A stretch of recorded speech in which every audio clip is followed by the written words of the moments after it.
बागवान लोग यहाँ आए, आपने कैपिटल की शोभा बढ़ाई। उसके लिए मैं अपनी तरफ से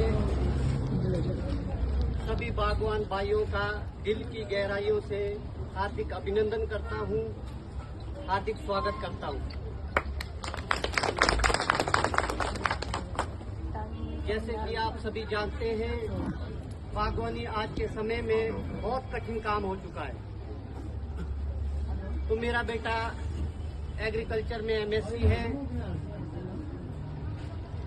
2021 में इसकी एमएससी कंप्लीट हुई। हमने 4 साल बगीचों में ट्रायल करवाया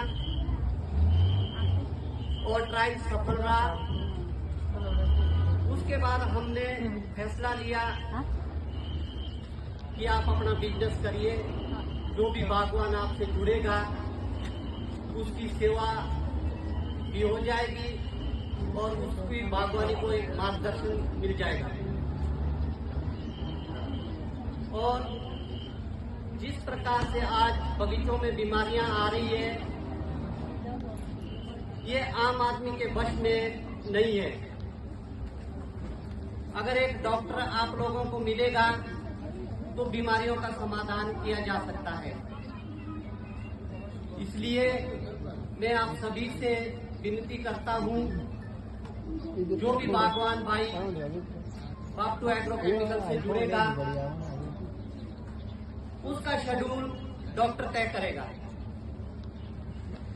अगर आप डॉक्टर के कहने पर सारा शेड्यूल अपनाएंगे तो जिम्मेवारी हमारी है। आपके बगीचे में अगर बीमारी आती है, अगर आप अपनी मर्जी करोगे, बीच में एक स्प्रे नहीं करोगे या शेड्यूल का टाइम दूर चला जाएगा, तो उसकी जिम्मेवारी आपको खुद को लेनी पड़ेगी। ये बहुत पेचीदा काम हो गया है बागवानी का। जिस प्रकार से जड़ सड़न रोग और पत्तियां नहीं रुक रही है, ये एक डॉक्टर के परिश्रम से ही संभव हो सकता है। नहीं तो कोई बागवान ऐसे भी होते हैं जिनके पत्ते ठीक रहते हैं, उनका एक तुक्का लगता है, वो अपने आप में डॉक्टर नहीं है। सॉल्ट के बारे में किसी को जानकारी नहीं, हम बागवानों में से। यहाँ पे जो कंपनी वाले आप लोगों को दवाइयां दिलाते हैं, चाहे दुकानदार है, मेरे हिसाब से नॉन टेक्निकल आदमी का ये काम नहीं है। हमारे बीच में आज पीएचडी नागू जी है। मैं नागू जी से चाहूंगा आप यहाँ पे आइए। आपका बहुत बहुत स्वागत।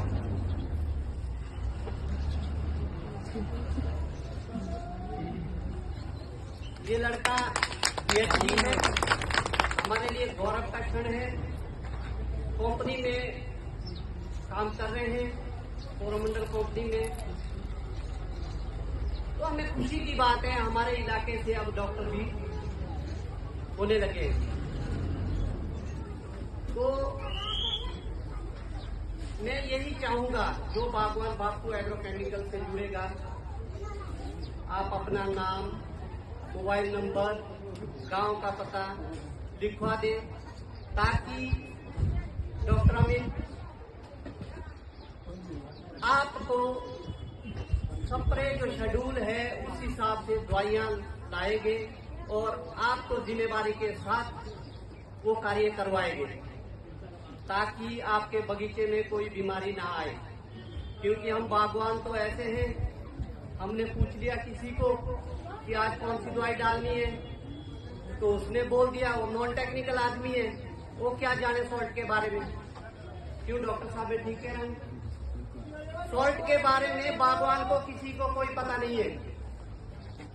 इसलिए डॉक्टर की जो सलाह होगी उसे जरूर अपनाएं। अगर डॉक्टर के कहने पर चलोगे तो हमारी बागवानी सफल हो जाएगी। ये जो बागवानी है, इसका जो कार्य शुरू होता है वो मिट्टी टेस्ट से होता है। जब आप मिट्टी टेस्ट करवाएंगे तो उसमें पता लग जाएगा कि आपका फास्फोरस कितना है, आपका पोटाश कितना है, आपका पीएच लेवल कितना है, क्या जमीन में कार्बन है या नहीं है। अगर आपके जमीन में पीएच लेवल नीचे ऊपर हो गया तो आप जितने मर्जी गोबर डाल दो, जितना मर्जी खाद डाल दो, आपका पौधा नहीं देगा उस चीज को। इसलिए बागवानी को डॉक्टर के माध्यम से ही करें, अपनी मनमर्जी ना करें। जिस तरह से वातावरण बदल रहा है, बीमारियों का भी संभार है, बीमारियां कंट्रोल में नहीं हो रही है। एक डॉक्टर को पता होता है कि बीमारी कौन से महीने में कौन सी बीमारी आती है और उसका इलाज कैसे किया जाता है, ये एक डॉक्टर को पता है। नॉन टेक्निकल आदमी तो फिटनेस है, करवाएगा, वो तो देगा तुमको जो चाहिए, जिम्मेदारी नहीं देगा। वो भी सच्चा है अपनी जगह, सरकार ने लाइसेंस दे दिए, लेकिन वो मजबूर है, वो नहीं जानता इसके बारे में। बगीचे खराब हो चुके हैं, 80% बगीचों में दिखते हैं। धीरे धीरे उसको सुधारने के लिए डॉक्टर की सलाह लेना जरूरी है। कोई भी खाद बगैर मिट्टी टेस्ट किए मत डालिए, आप लोगों को इतनी दिक्कतें आ जाएगी, एक दिन आपके बगीचे नहीं रहेंगे, फिर दूसरी बार वहां प्लांटेशन करना बहुत ही मुश्किल है, बहुत मुश्किल है। हमारे यहाँ होता क्या है, एक दाना अनाज का नहीं होता, एक दाना नहीं। बहुत बुरा हाल है हमारे इस इलाके का।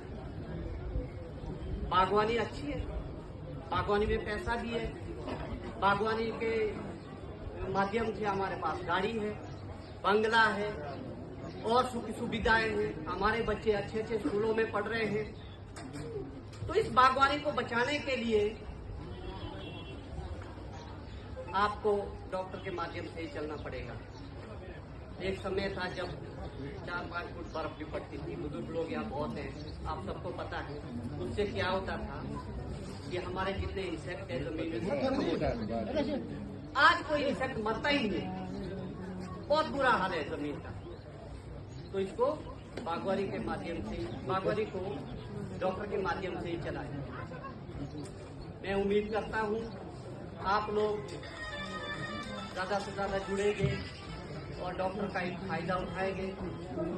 हो सके छुट्टियों के दिन, जैसे संडे होता है, किसी के बगीचे में ज्यादा दिक्कत है तो साइट विजिट भी करवा सकते हैं। साइट विजिट बहुत जरूरी है, पत्ते टेस्टिंग बहुत जरूरी है, क्योंकि कहते हैं ना, एक आदमी का डॉक्टर होता है। आदमी के सिर में दर्द हो गया तो डॉक्टर के पास जाएगा, वो बोलेगा मेरा सिर में दर्द है, डॉक्टर उस हिसाब से इलाज करेगा, आसान है। लेकिन पेड़ पौधा बात नहीं करता है, पेड़ पौधे की भाषा को डॉक्टर ही समझ सकता है, हमारे बच में नहीं है ये सब चीजें। तो इसलिए मैं विनती करता हूँ कि आप सब ज्यादा से ज्यादा जुड़े, डॉक्टर से सलाह लें, डॉक्टर के माध्यम से बागवानी को आगे बढ़ाए। बागवानी बचाना बहुत जरूरी है, नहीं तो बहुत बुरा हाल हो जाएगा। अगर पैसा नहीं, सेब खराब हो जाएगा तो पैसा नहीं आएगा, क्वालिटी नहीं बढ़ेगी। जिस हिसाब से हमारे देश में सेब पैदा होता है, खाने वाले बहुत है, बाजार बहुत है हमारे देश में, लेकिन हमारे पास क्वालिटी नहीं है। क्वालिटी बनाने वाले डॉक्टर होते हैं, डॉक्टर की सलाह से कोई चलता नहीं है। हमारे पास डॉक्टर ही पर्याप्त नहीं है, हॉर्टिकल्चर में उनके पास जाते कोई नहीं है। शेड्यूल बना के यूनिवर्सिटी दे देती है, लेकिन शेड्यूल में आपका टाइम 2 दिन का है। तो इस बारी तो मैंने देखा है डॉक्टर साहब, जो शेड्यूल में कंपनियों के नाम भी रिकमेंड है, पहले नहीं होता था। इसमें कंपनियां बहुत आगे कंपनियां।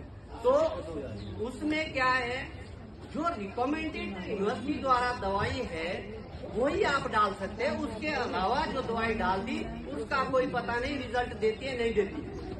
आप बोलेंगे दुकानदार को 2 दिन चाहिए, 2 दिन मिल जाएगी आपको। आपको क्या पता किस कंपनी की पास है, किस कंपनी की फेल है। ये एक डॉक्टर की जिम्मेदारी है। इस बागवानी को मत डुबाइए। हम और आप सच्चे थे, आज तक बागवानी करते थे, अपने हिसाब से चलते थे, लेकिन अब वो समय नहीं रहा। पर्यावरण आपके अनुकूल नहीं है। जिस तरह से वर्ल्ड में जो ट्रेड डीले हो रही है, अभी हमने सुना कि भाई 20% टैक्स घटा दिए, 20% घटा दिया है। बाद से पहले 50% होता था, 80% होता था, 20% आ गया। जो बाद का सेव है उसके मुकाबले